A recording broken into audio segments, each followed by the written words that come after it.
Paborito nyo din ba yung meat floss dun sa bread talk? Kasi ako, sobrang paborito ko. Lalo na yung spicy chicken floss. Kaya sa tagal ko nang hindi nakakabalik ng Pinas, natutunan ko nang gawin ang recipe na to. Sa paggawa ng dough, gagamit ako ng Udane method. Ito yung pagkocombinin mo lang yung sobrang init na tubig tsaka flour, same ratio. Itatabi lang natin, tas gagawin na natin yung main dough. Hindi ako gumamit ng tangzhong tsaka potato sa recipe na to. Sa pagkakatanda ko kasi, medyo airy yung bread ng bread talk. Kaya moderate lang yung hydration na gagamitin natin. Bukod dun, mahihirapan ka rin mag-shape pag sobrang taas ng hydration mo sa bread na to. Pwede kang advance gumawa ng Udane. At pwede mo ring i-combine ang tangzhong at saka Udane. Para siguro to sa mga nahihirapan pag gumagamit ng potato dahil sobrang lagkit. Alam nyo ba, ang tagal-tagal kong pinag-aaralan tong recipe na to. Kasi lahat ng tutorial na nakikita ko na gumagawa ng bread talk, gumagamit sila ng mayonnaise. At alam nyo bang napagaya pa ako sa recipe na yun para lang matry ko kung tama ba talaga. Aminin nyo, paano ka ba namang hindi mapapagaya kung lahat ba naman ng tutorial puro condensed milk tsaka mayonnaise yung pinagko-combine. Sobrang dami kong research na ginawa. Kasi pag nanonood ako doon sa may store ng bread talk, nakikita ko nakala mo mayonnaise naman talaga yung pinapahid nila doon. Pero dahil sa kaka-research ko doon sa store ng bread talk, nabasa ko na tinatawag nila yung cream na yun na egg cream. So ginawa ko yung lahat para malaman ko kung ano ba talaga yung egg cream na yun. Hanggang sa naalala ko kung paano ginagawa yung mayonnaise. Kasi naman 'di ba, ang regular mayonnaise medyo maasim siya kasi gumagamit ng mustard. So naisipan kong gumawa ng sarili kong mayonnaise. Yung ako yung magtitimpla, yung hindi ko lalagyan ng mustard. At nagulat talaga ako dun sa naging resulta. Kasi after ng mahaba akong pagre-research, finally nakuha ko na rin ang tamang timpla. Hindi po siya mayonnaise, egg cream po siya. At lalong hindi siya matamis mga mi dahil wala siyang condensed milk. At hindi lang egg cream ang pinoproblema ko. Ilang ulit ko rin inisip kung paano ko mapaperfect ang paggawa ng floss. At talagang isa na lang ang nasabi ko. Dahil sa paulit-ulit na try ko at hindi ko siya magaya-gaya, sinabi ko na bibili na lang talaga ako. Tinanggap ko na sa sarili ko na hindi ko magagaya yung recipe na yun. Kasi alam nyo, palagay ko, gumagamit sila doon ng machine para ma-shred nila ng ganun yung floss. Kaya naman pinadala na agad ako ng papa ko ng floss. At alam nyo ba, itong recipe ko lang na to, ang pinakapaboritong tinapay ng kapatid ko. Hindi yan siya mahilig sa mga matatamis. Pero kapag ka ito yung gawa ko, hindi po pwedeng hindi ko siya bibigyan. Paano ko ba namang hindi bibigyan? Sa lahat ng ginagawa kong tinapay, ito lang yung kinakain niya. So nakuha ko na ng tama yung paggawa ng tinapay, nakuha ko na ng tama yung paggawa ng egg cream,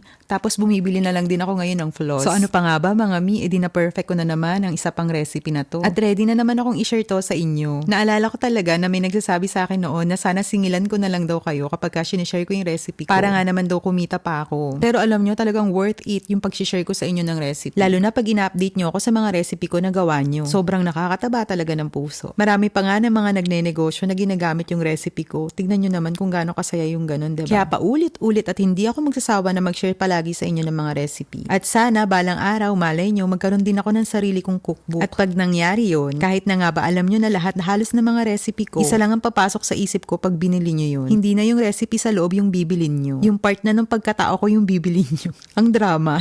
I mean, ako na yung bibilin nyo. Teka, hindi pala ako. I mean, pangalan ko yun eh. Ako na yun. Ay, ang hirap ipaliwanag. Saka na lang pag meron na, bilhin nyo ha. Naging kengkoy na tuloy itong voice over ko. Basta ayun lang, dating gawe, abangan nyo yung recipe after this.